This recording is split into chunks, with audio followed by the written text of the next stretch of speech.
Atos dos Apóstolos. Capítulo 24. Corinto. Durante o primeiro século da era cristã, Corinto foi uma das principais cidades, não somente da Grécia, mas do mundo.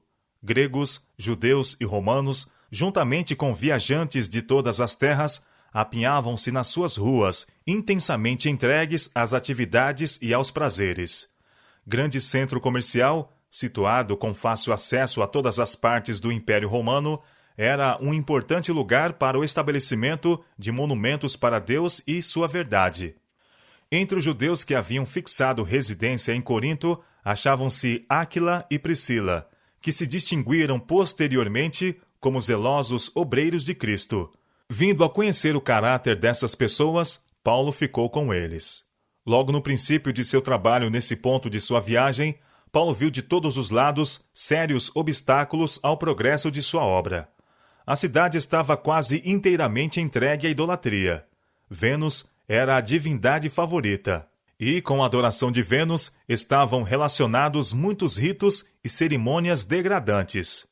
Os coríntios tinham se tornado notáveis, mesmo entre os pagãos, por sua grosseira imoralidade.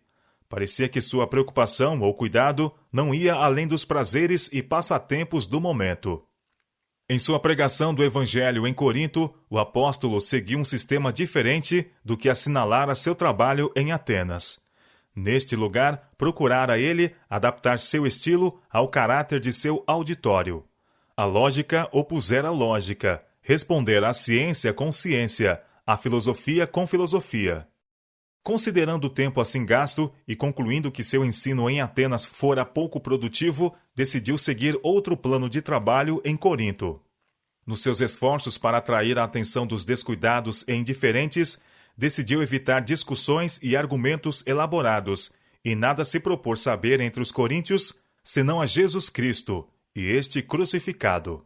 Estava disposto a pregar-lhes não com palavras persuasivas de sabedoria humana, mas em demonstração de espírito e de poder. 1 Coríntios capítulo 2, versos 2 e 4. Jesus, a quem Paulo estava prestes a apresentar perante os gregos em Corinto, como o Cristo, era um judeu de origem humilde, criado em uma cidade proverbial por sua perversidade. Havia sido rejeitado por sua própria nação, sendo afinal crucificado como malfeitor. Os gregos criam na necessidade do reerguimento da raça humana, mas consideravam o estudo da filosofia e da ciência como o único meio de atingir a verdadeira elevação e honra. Poderia Paulo levá-los a crer que a fé no poder desse obscuro judeu elevaria e enobreceria cada faculdade do ser? Para o entendimento de multidões que vivem no presente, a cruz do Calvário está cercada de sagradas recordações. Santas associações estão relacionadas com as cenas da crucifixão. Mas nos dias de Paulo, a cruz era olhada com sentimentos de repulsa e horror. Exaltar como o Salvador da humanidade aquele que havia encontrado a morte sobre a cruz poderia, naturalmente, despertar o ridículo e a oposição. Paulo bem sabia como sua mensagem seria considerada, tanto pelos judeus como pelos gregos de Corinto. Nós pregamos a Cristo crucificado, admitiu ele, que é escândalo para os judeus e loucura para os gregos. 1 Coríntios capítulo 1, verso 23. Entre seus ouvintes judeus, haviam muitos que ficariam irados com a mensagem que ele estava para proclamar. Na avaliação dos gregos, suas palavras seriam absurda loucura.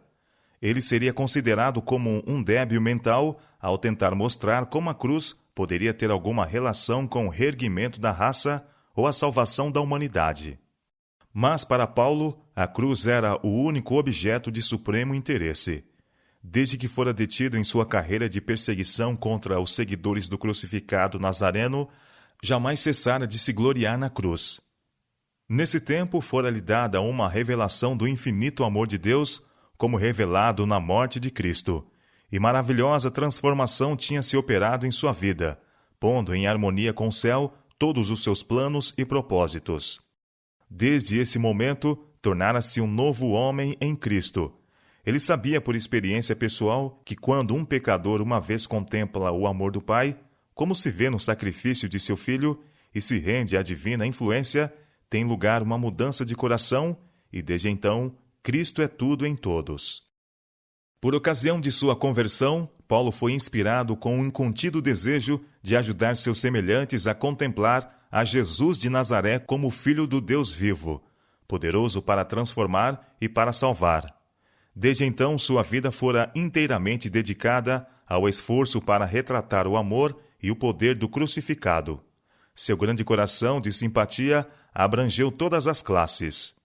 Eu sou devedor, declarou, tanto a gregos como a bárbaros, tanto a sábios como a ignorantes. Romanos capítulo 1, verso 14. O amor para com o Senhor da glória, a quem tão implacavelmente perseguira na pessoa de seus santos, era o princípio que atuava em sua conduta, o motivo que o impelia. Se acontecia afrouxar o seu amor no caminho do dever, um olhar à cruz e ao amor admirável ali revelado era suficiente para fazê-lo cingir os lombos de seu entendimento e impeli-lo na senda da renúncia de si mesmo.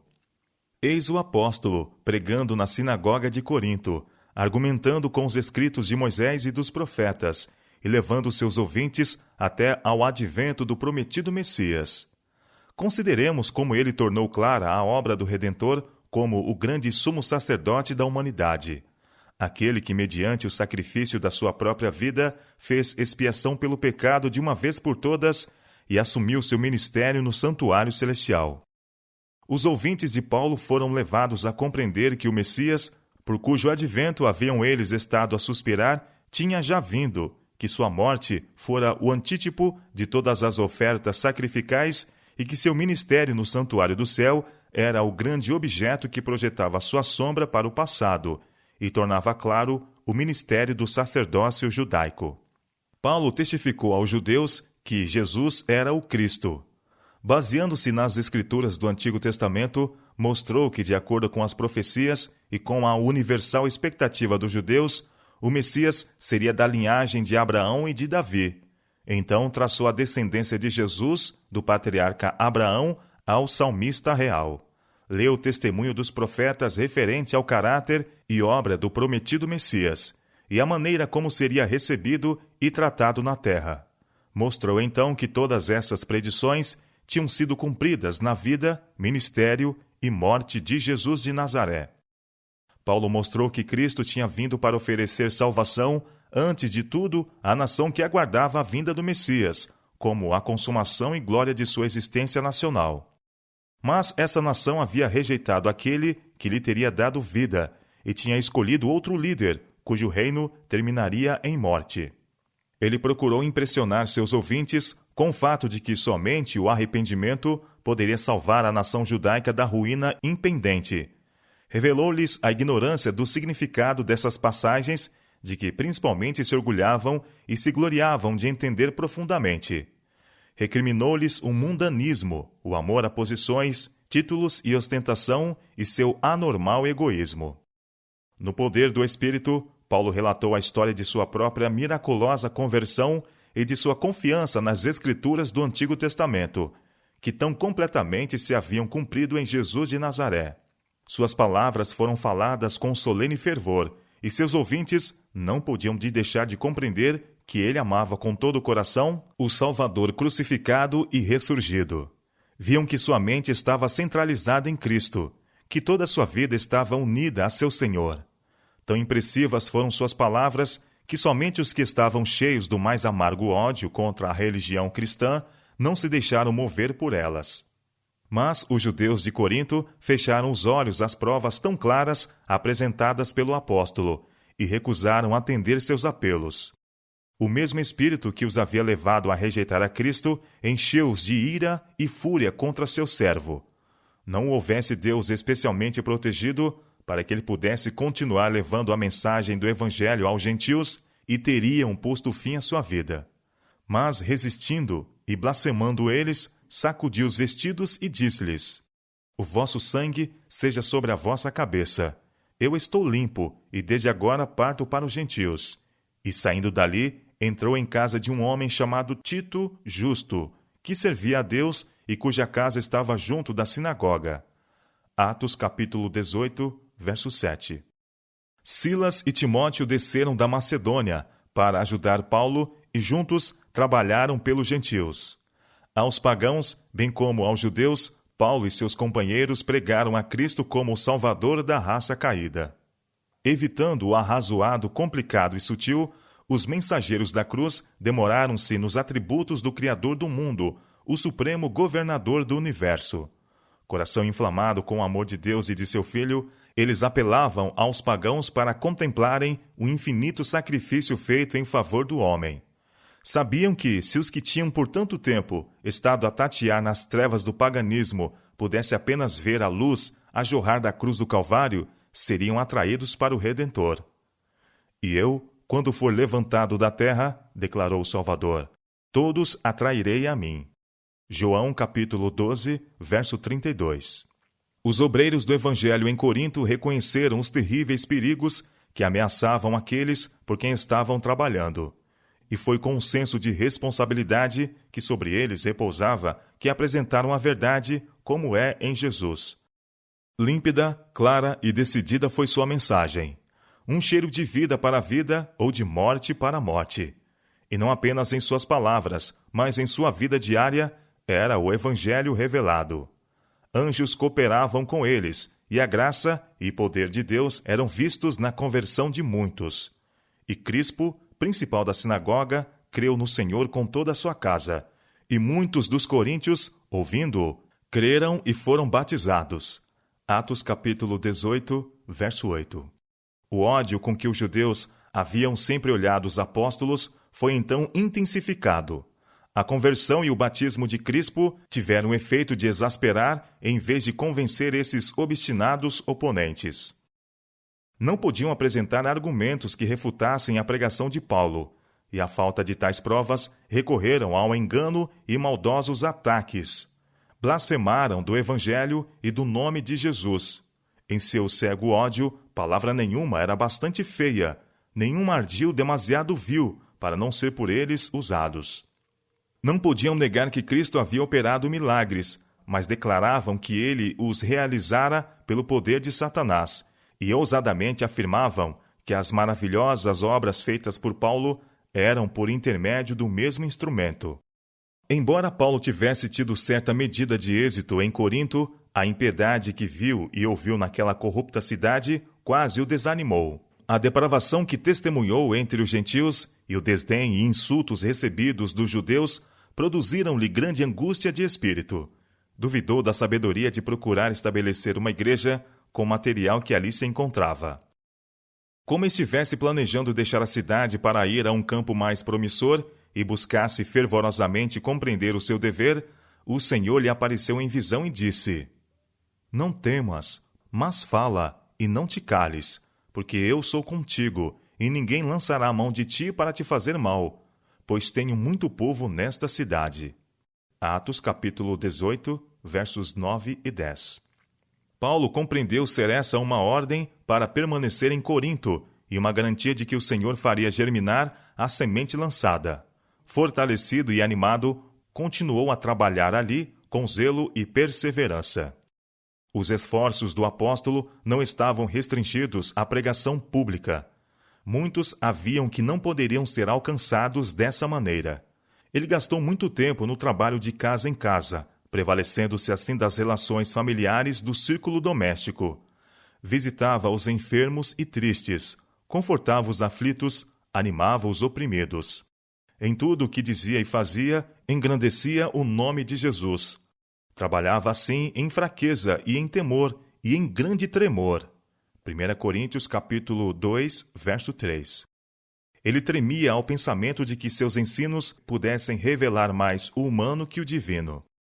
Falamos de sabedoria entre os perfeitos, declarou Paulo depois.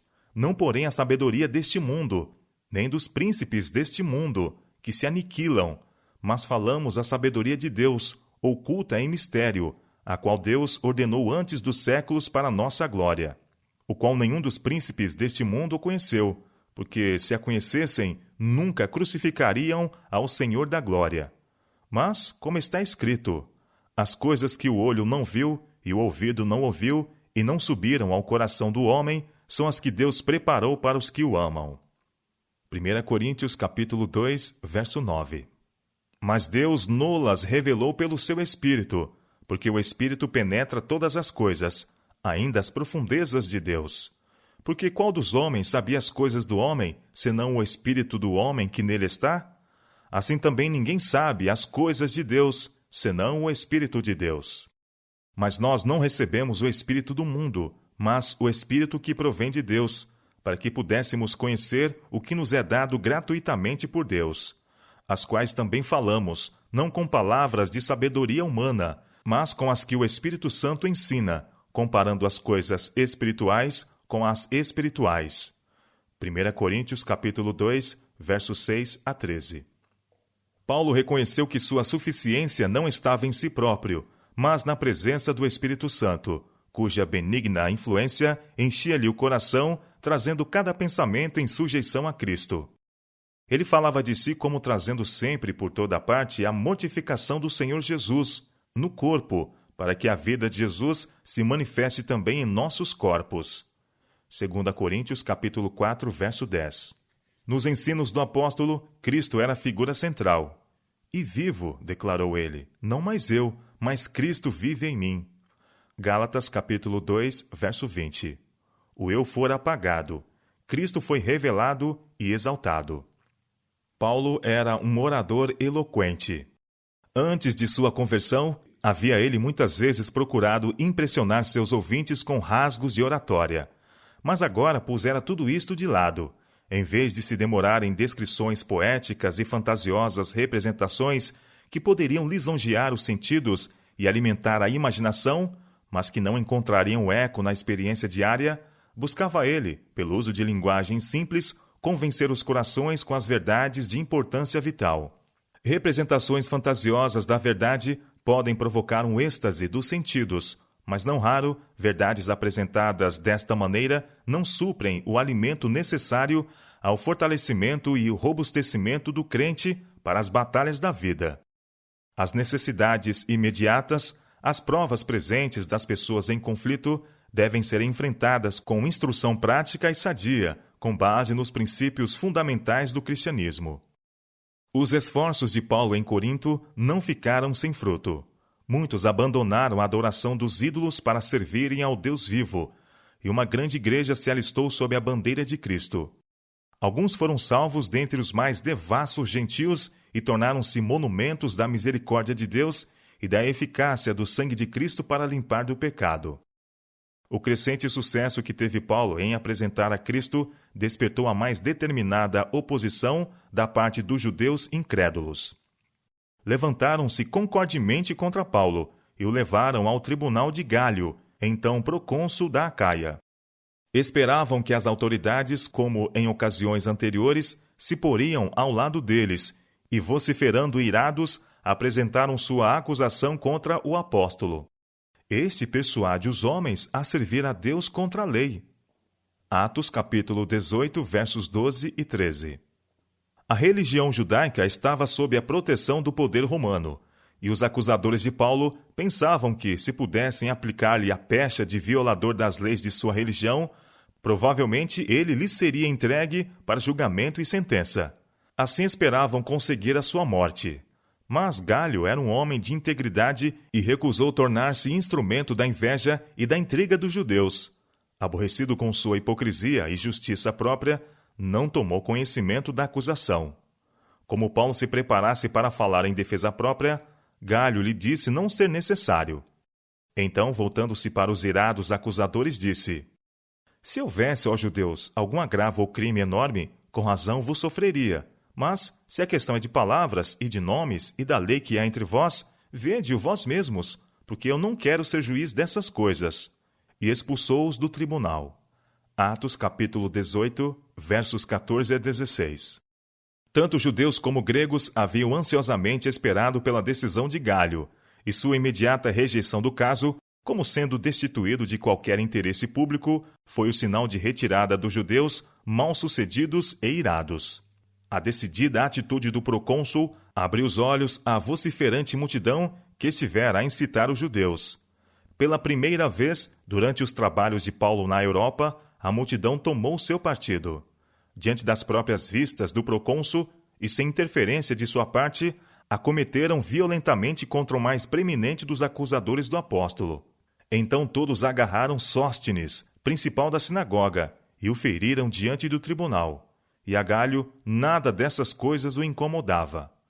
Atos capítulo 18, verso 17. Assim, obtiveram o cristianismo assinalada vitória. Paulo, depois disso, permaneceu ainda ali muitos dias. Tivesse o apóstolo sido a esse tempo obrigado a deixar Corinto, e os conversos à fé de Jesus teriam sido colocados em perigosa posição. Os judeus ter-se-iam empenhado em aproveitar a vantagem obtida, até mesmo a exterminação do cristianismo naquela região.